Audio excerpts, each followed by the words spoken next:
My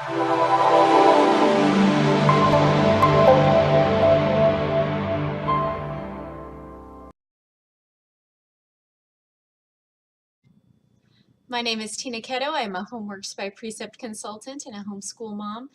We've been homeschooling with BJU Press homeschool materials for over 8 years, and we just love it. Today I want to talk to you about BJU Press science materials and how to homeschool your children at different grade levels for science and be able to still come together and do science as a family while keeping your children learning in an age-appropriate and developmentally appropriate way.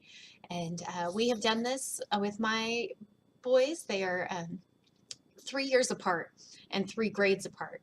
And so for us, meeting in the middle and doing just, you know, splitting the difference and just doing the middle grade for science has not worked well for us, and hasn't been a good option. It's just too much of an age gap for their desire and their learning and their eagerness for science. So what we have done is we have gone ahead and kept them at their appropriate grade level for science, but we come together for activities and we do different things to allow for them to be learning science at the same time and still benefiting from that age-appropriate grade level. So just want to share a few things with you that we've done and let you know how that's worked for our family, and maybe some of these tips can be helpful for you as you plan your homeschool and your science year this coming school year for your kids. The first thing that we've done is that we use the distance learning. You can do parent-led or you can do distance learning. We like the distance learning because it's just the video lessons that are on demand. They're available to use as you would like. And I love it because I don't lose any control as a homeschool parent. I'm still able to choose to teach a lesson, teach a chapter, use it as a resource just for fun activities or to show experiments. It's totally up to me how I want to use it in our school, and I love that. And it's worked really well for us. Love the distance learning. I feel like we get the best of everything and so much support when we use it. With the science, you can do parent-led or you can do distance learning, and it's still going to work for you. It really has to do with the best fit for your homeschool and for your family and for maybe even your season of life right now.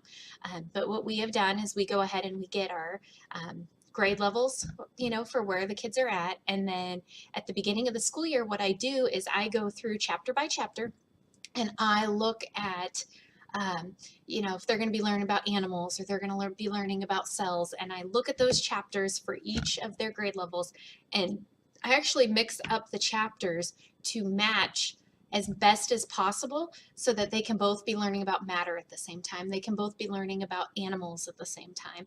They can both be learning about the body at the same time.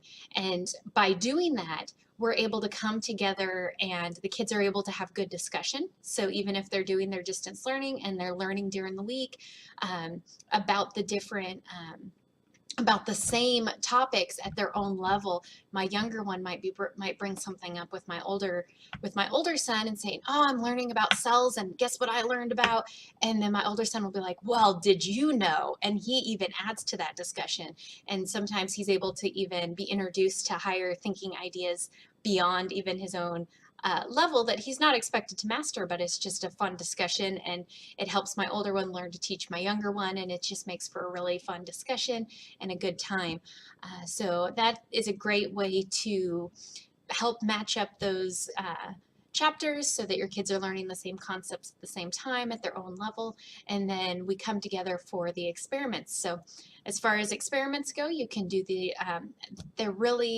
I love the BJU Press elementary school experiments because they are really just household items, things that you can easily obtain and that you can do well. And we use them.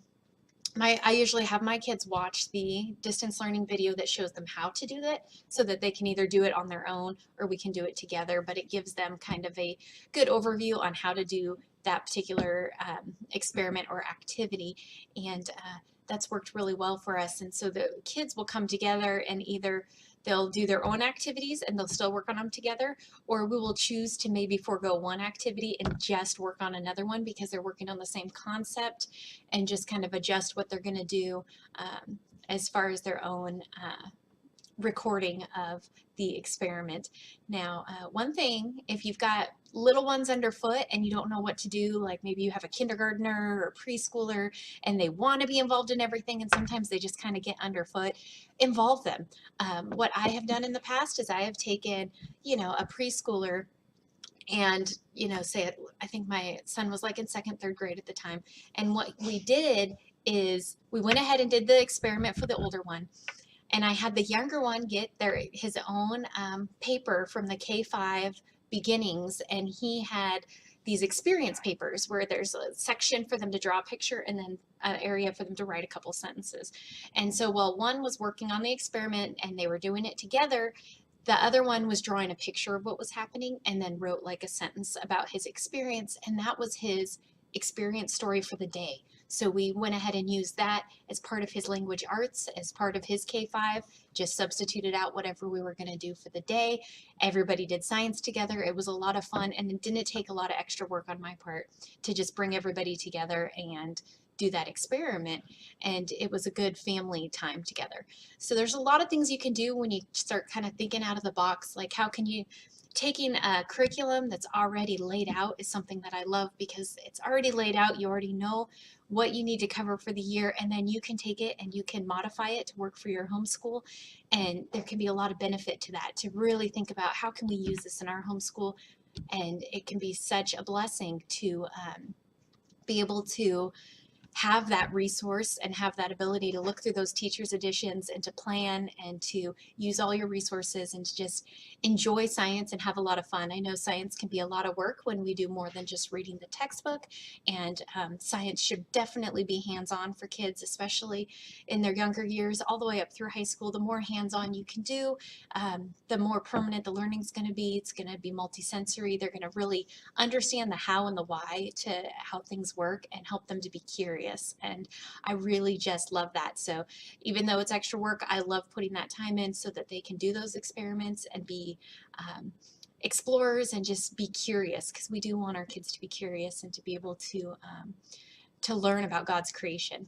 So I hope you found these tips helpful. These are just some things that we have done in our homeschool that have worked well for us, and I pray that as you plan your science and plan on how you're going to bring your family together for science in the coming year, that these tips will be helpful in helping you to customize BJU Press Science for your homeschool.